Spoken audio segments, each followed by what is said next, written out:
சீமானுக்கு எதிரான விஜயலட்சுமியின் புகார் குறித்த வழக்கு விசாரணைக்கு விதிக்கப்பட்ட இடைக்கால தடையை நீட்டித்து உச்சநீதிமன்றம் உத்தரவிட்டுள்ளது.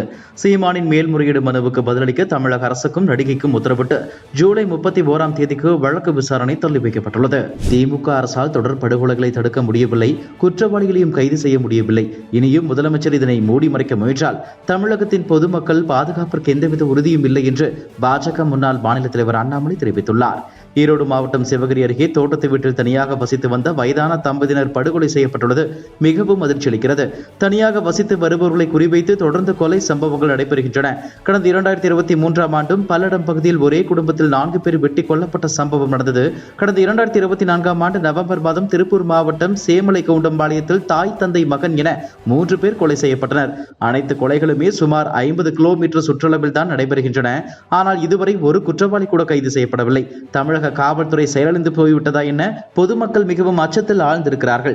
ஆனால் காவல்துறையை கையில் வைத்திருக்கும் முதலமைச்சர் அங்குன்றும் இங்குன்றுமாக ஒரு சில குற்றங்கள் மட்டுமே நடைபெறுகின்றன என்று சட்டமன்றத்தில் சாதாரணமாக கூறுகிறார். ஒரே பாணியில் தொடர் கொலைகள் நடப்பதுதான் அங்குன்றும் இங்குன்றுமா? திமுக அரசால் தொடர் படுகொலை தடுக்க முடியவில்லை, குற்றவாளிகளையும் கைது செய்ய முடியவில்லை. இந்த ஒட்டுமொத்த வழக்குகளையும் சிபிஐக்கு மாற்ற ஏற்கனவே வலியுறுத்தியிருந்தோம். இனியும் முதலமைச்சர் இதனை மூடி மறைக்க முயல்வாரேயானால் தமிழகத்தில் பொதுமக்கள் பாதுகாப்புக்கு எந்தவித உறுதியும் இல்லை என்பதுதான் பொருள் என்று குறிப்பிட்டுள்ளார். மத்திய நிதியமைச்சர் நிர்மலா சீதாராமன் சென்னையில் பத்திரிகையாளர்களை சந்தித்தார். அப்போது அவர் கூறியதாவது: சமத்துவம் பேசும் திமுக சாதிவாரி கணக்கெடுப்பில் வெற்றி என கூறுவதா? சாதிவாரி கணக்கெடுப்பு என்பது திமுகவின் வெற்றி என கூறுவது அரசியல் ஆதாயம் தேடும் முயற்சி. சாதிவாரி கணக்கெடுப்பு என்பதை அரசியல் ரீதியாக அணுகக்கூடாது. நிதி ஒதுக்கும் போது மறைமுகமாக எனக்கு நன்றி தெரிவித்துவிட்டு வெளியில் வந்து எதிர்ப்பு தெரிவிக்கின்றனர். நீதிமன்றம் கண்டித்த பின்னர் அமைச்சர்களை நீக்கும் நிலை யாருக்கு வந்தது? திமுக கூட்டணிக்கா இல்லை பாஜக கூட்டணிக்கா? குடிநீரில் மனித கழிவு கலக்கப்பட்ட கொடுமை தமிழ்நாட்டை தவிர வேறு எந்த மாநிலத்திலும் நடக்காத ஒன்று. தங்களை விட வளர்ச்சியடையாதவை என கூறும் வட மாநிலங்களில் கூட இத்தகைய அவலம் நிகழவில்லை என்று அவர் கூறியுள்ளார். எனக்கு மிரட்டல் கால்கள் வருகின்றன. அதற்கு பின்னால் யார் இருக்கிறார்கள் என்பதை கண்டுபிடித்து நடவடிக்கை எடுக்க போலீசாரிடம் கேட்டுக் கொள்ளப்பட்டுள்ளது என்று கர்நாடக மாநில முதலமைச்சர் சித்தராமையா தெரிவித்துள்ளார்.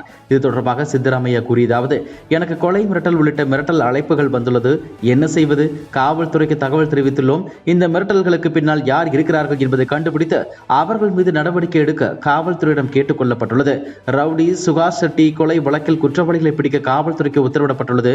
கொலைக்கான காரணம் என்பது குறித்து தெரியவில்லை. கொலை செய்யப்பட்ட பிறகு காவல்துறை அதிகாரியுடன் பேசினேன். சட்டம் ஒழுங்கு ஏடிஜிபியை மங்களூருக்கு அனுப்பி வைத்துள்ளோம். முன்கூட்டியே திட்டமிட்டதா இல்லையா என்பது தெரியவில்லை. விசாரணை முழுமையாக முடிவடைந்த பின்னர் அது குறித்து தெரிய வரும். அரசியல் செய்வதற்காக பாஜக எப்போதும் இதுபோன்ற சம்பவங்களை தேடிக்கொண்டிருக்கிறது என்று தெரிவித்துள்ளார்.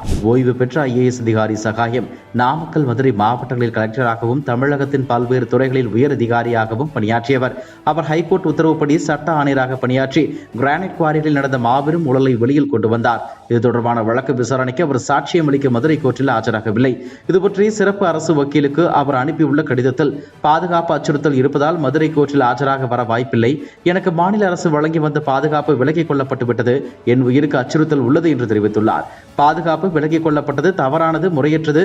கிரானைட் குவாரி முறைகேட்டில் ஈடுபட்டவர்களின் கடந்த கால செயல்பாடுகளை கருத்தில் கொள்ளாமல் என் பாதுகாப்பு விலக்கப்பட்டுள்ளது. எனவே உயிருக்கு அச்சுறுத்தல் இருப்பதால் கோர்ட்டில் ஆஜராக இயலாத நிலை இருப்பதை நீதிபதியிடம் தெரிவிக்க வேண்டும் என்று சகாயம் அந்த கடிதத்தில் தெரிவித்துள்ளார். சென்னை காட்டாங்குளத்தூரில் உள்ள தனியார் பல்கலைக்கழக வளாகத்தில் சைவ சித்தாந்த மாநாடு மே 3ஆம் தேதி தொடங்கி 5ஆம் தேதி வரை நடக்கிறது. இந்த மாநாடு தருமபுரம் ஆதீனத்தின் சார்பில் நடக்க உள்ளது. இந்த மாநாட்டில் பங்கேற்பதற்காக மதுரை ஆதீனம் மதுரையிலிருந்து சென்னை நோக்கி காரில் சென்று கொண்டிருந்தார். அப்போது அவரது கார் உளுந்தூர்பேட்டை அருகே ரவுண்டானாவில் விபத்தில் சிக்கியது. அவரின் கார் மீது மற்றொரு கார் மோதியதே இதற்கு காரணம். விபத்தில் நல்வாய்ப்பாக மதுரை ஆதீனம் எவ்வித காயமும் இன்றி உயிர் தப்பினார். இந்த நிலையில் தருமபுரம் ஆதீனம் தமது சமூக வலைதள பக்கத்தில் விபத்து திட்டமிட்ட சதி என்று குற்றம் சாட்டியுள்ளார்.